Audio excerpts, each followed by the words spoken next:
Welcome to Spain, Poco Poco. Buenos dias, Tanya. Buenos dias. ¿Qué tal? Muy bien. We're doing well. The weather's actually pretty nice. So It, it it does make things better. it feels like I said it to this morning at the bus stop to the other parents. I'm like, it feels like spring has sprung. I mean, it was a little. I'm not bundled up to Right. get to the bus stop in the morning, I and I'm bundled up like, this morning and I was like, I think I'm wearing too many clothes, which was nice, but it's not, it's been really windy and it wasn't windy today. So that was kind of the big change. I don't even know if the yes. temperature changed, but the wind, I mean, it's just a lot and it gets my allergies going. And yeah, I super almost fun. felt like I could have worn shorts today because I go to the gym Oh, after drop off, and I was like, I think I could have worn shorts oh today. my God, you're one of those people. I was out, what was it? Whatever day it was where it was so windy that Zena and I were like holding on to each other so we didn't like fly away, sort of, Mm-hmm. um, and I was walking around and then this guy was walking around in shorts. And I'm like, what is wrong Oh no, I'm not that person. It with was you? just Okay. like I could maybe go to the gym in my shorts because I don't like Okay. working out in sweatpants. That's the whole thing. That's the whole thing. But it kind of brings us to this episode. The reason why I have to go to the gym is Yes. because of my love of Spanish croquetas. Oh, they are the best. And we've talked a little bit before about Spanish tapas and how it's not, Hmm. most of them really don't follow this wonderful Mediterranean diet that you all think we're all going to have here. But Right. it also, the joy of the Spanish croquetas. I mean, they are so good. So we're going to talk about them today and what makes them unique. And I mean, they're just so delicious. They really are. And as we had stated in an earlier food episode, we both had made this mistake that when Hmm. we first tried them here, we thought they were made with mashed potatoes because that's how they were made in my Italian household growing up. That was mashed potatoes mixed with meats and things, and Oh, and then you the whole time. What, 4 years we were here before I realized that all these beautiful, delicious croquetas that I thought it was mashed potatoes with bits of meat and fish or whatever it is that's in it. For right. sure. That is the texture. That is what it seems like you're getting. And it was 4 years before I realized that that was not the case.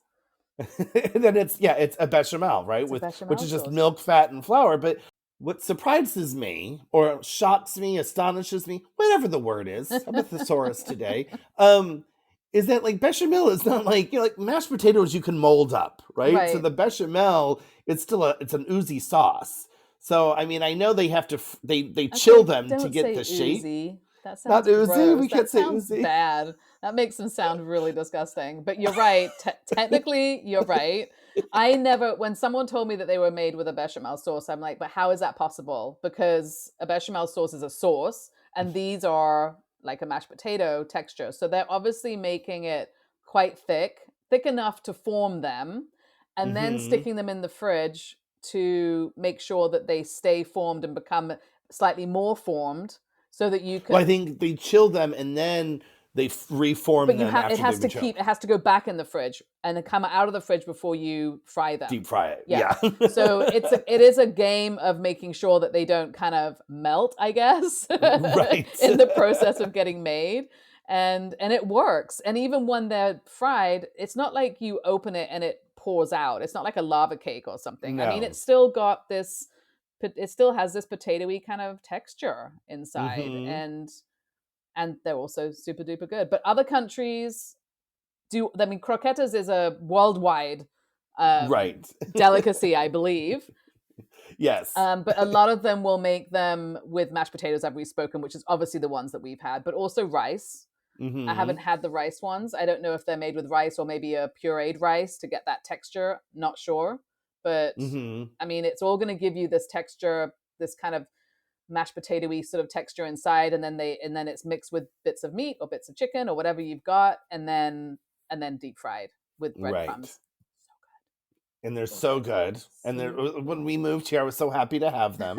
And good. sadly to say, my children don't like them. Neither does Zena. It's crazy. I don't Really? understand because I think really it's a kids menu item It's like here, yeah, it's the Spanish chicken right? finger if you ask me, Yeah, right? but way better. Way better. Yeah, she won't either. Yeah, she's not interested in them, and I don't understand. So yeah, whatever. Our children are aliens. We've said it out loud. There it is. Further proof. Well, should we talk about the history, where they came from? Yep. Now How that they we've got got everybody's here? water's mouth, now that we've got Their everyone, water's mouth? now that we've got everyone's mouth watering, let's move on to history and all of that. Go ahead. So they arrived. Well, they originated in France in the 18th century. So they were the geniuses that started this whole thing. Yeah, I mean, the French do have this kind of snobbery about their cookery, their influence on world cooking. Yes, cookery, cuisine, something. Cuisine. That's the word. That's the word. And I will say, you can start something, but that doesn't mean it can't be perfected by somebody else. 100% agree. And croquer means to crunch. Ooh. And they are crunchy on the outside, smooth on the inside, and crunchy on the outside. Kind of like an M&M. Right. Or a smart. And they appeared in the aristocratic French cuisines, and they were made from the minced meat or leftovers, and then bound with a sauce. You know what we do now, but it was a leftover. It was what they were doing with their stews and their ragouts that they had left over. And so it's interesting that even the aristocracy in France were eating their leftovers, but they did have to make them more fancy than just like, here it is again. Right. And it seems that the court of Louis XIV enjoyed them as well. So there you go. So it made it probably fashionable for all society to be like, don't throw that away. Louis eating leftovers, so we will too. Well, and I will say, I do think like some countries have really bought like certain dishes from their leftovers that are a lot fancier than other cultures. Do you know what I mean? It's like these the paella too. I mean, delicious. It's turned into a wonderful dish. And so the croquettes croquetas, they arrived in Spain during the 19th century. And obviously, from the influence of the French, it became a bit of a fancy dish here as well. Yes, because it was also when the Bourbons took over the throne in Spain. So it was when the French cultural, the culture of French became the new ideal in Spain, right? This was what the upper echelons were looking towards. So they got rid of the Habsburgs and brought in the Bourbons, and then you had the royal family was descended from that. Oh yeah, and then you have your chefs are French trained, which is still a fancy thing, right? So this hasn't really changed that much. But the royal kitchens and the upper class homes had French trained chefs, and therefore these delicious croquetas were brought into the Spanish households, or the upper class households, I should say, initially. Right. But as time goes by, as we've learned through our turkey episodes and our other episodes, that us paupers do get get a stab at them and realize eventually it's a great way to stretch our poor people food, right? Yes. And I'm thinking also that this thick bechamel based sauce was something that was possibly much more accessible than a potato at the time. So maybe that's how that kind of came about as well, and they probably made the sauce thicker. Maybe that's why it's easier, because it's a thicker sauce here, because there isn't enough meat to hold it together. There's a lot more of this sauce, especially if a poor family's stretching it. Yeah, in case anyone hasn't eaten one that's listening to this, it is not packed with meat. It is mostly sauce, this thick, and then you've got little bits sort of floating around in there. But it's not like you cut it open and it's like meat. You cut it open and it's this sort of sauce with little bits of meat or fish in it. Deliciousness. Yes. Oh, so as you were saying, most of it is the cheaper ingredients, which is the rice and I mean, not the rice, I'm sorry, the flour. So, yeah. So when we're talking, oh, sorry. Okay. I was going to say yes, and what also the Spanish did, because it's Spain, and Spain is the number one producer of olive oil in the world. They started frying them in olive oil, which, amazing. So even better. Yes. And of course, because it's Spain, a lot of the leftovers were jamón. So probably popular. You have the jamón, you have chicken, and then fish. Those were kind of the three main meats and that would go into a croqueta. And those are your basics. And they still And they are, still are. right? Like Yeah. I mean, those are the three you're going to get at every single Mm-hmm. restaurant, every grocery store, in their prepared area that has them to take home if you want to reheat them. Right. Those are the flavors you're getting. Exactly. And it took till the late 19th and 20th centuries for croquetas to move from a more fancy place to just regular taverns and working class kitchens, which is quite a long time actually, considering. Hmm. But yeah, but But it it was made the it. Spanish Civil War that really made Hmm. them, I think, the meal of Spain, Yeah. right? Because that is the time of extreme scarcity, right? Hmm. So during that time, families needed a way to stretch what little they had, Right, and it's a and great way to stretch a meat into a lot more stuff because, like we said, there's not a lot of meat in each of these things, but you get a little bit, and it hmm makes it taste good. So it is a good way of, yeah, like you said, it's a good way of stretching it out and having a really good meal in the yeah, process. And then it became a staple. So yeah. it's like, Post-war, everyone's celebrating, yeah, or I don't know, celebrating. They're relaxed, right? hmm, So right. the war's over. So now let's bring them into the bars and serve them Beautiful. with our Yeah, cervezas. tapas, and it And becomes a comfort food, which I can completely understand. I haven't been here that long, and I think it's already one of my comfort foods. hmm So we're like, well, I'm not using leftovers. So to be clear, I'm not making them. I'm no, buying I'm not them. making them either. But I will get the ones from like the Mercadona counter, Oh the yeah, pack that they're not the frozen ones, they're the freshly made ones, and right. then throw them on a frying pan So I'm for a going to few ask you, how minutes. do you heat them up? You kind of refry them, kind Yeah, of. but not deep fry them. I just put like a tablespoon of oil in a small frying pan and toss them around Oh, in that okay, to crisp them up and warm them through. okay. Have you And tried putting them they're in the oven? They probably wouldn't survive that. They might melt out. I think they would because they've already been deep fried. They've already got everything's been done to them, so you're Right. really just reheating them. I mean, I'm sure you could do them on the oven, but I like to have that crispy, Yeah, oily that yumminess. is good. And since my kids don't like them, they're like, "What did you make us a snack?" No, sorry. Help yourself to the fridge. Yeah, they're cereal. Have fun. And we've stated that it's jamón, bacalao, the fish, and Hmm. then they do have for your vegetarians.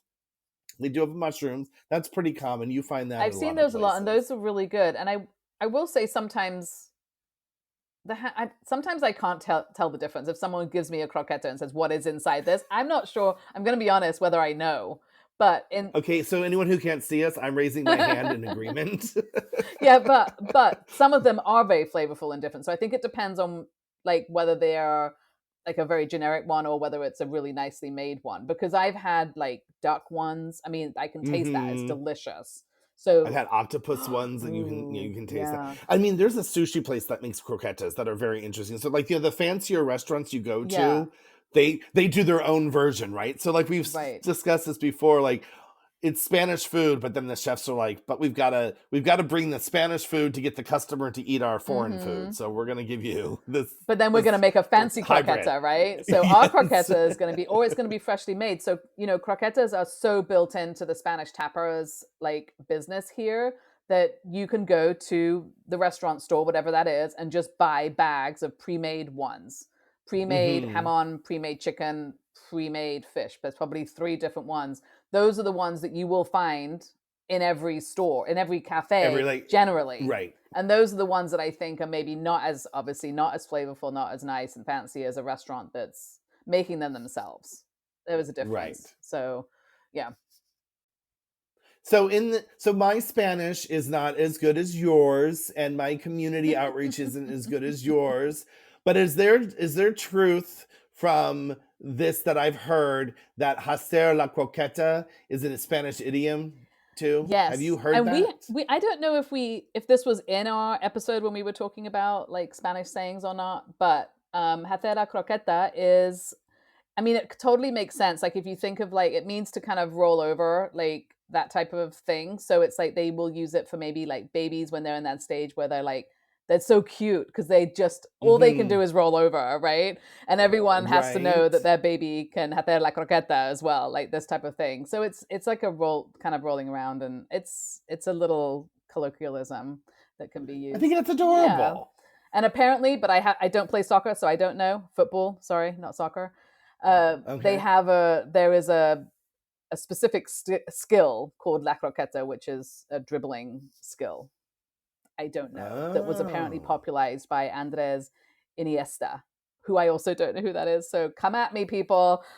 I'm sure, very. It's like you're speaking Greek to me. I have no idea what you just said.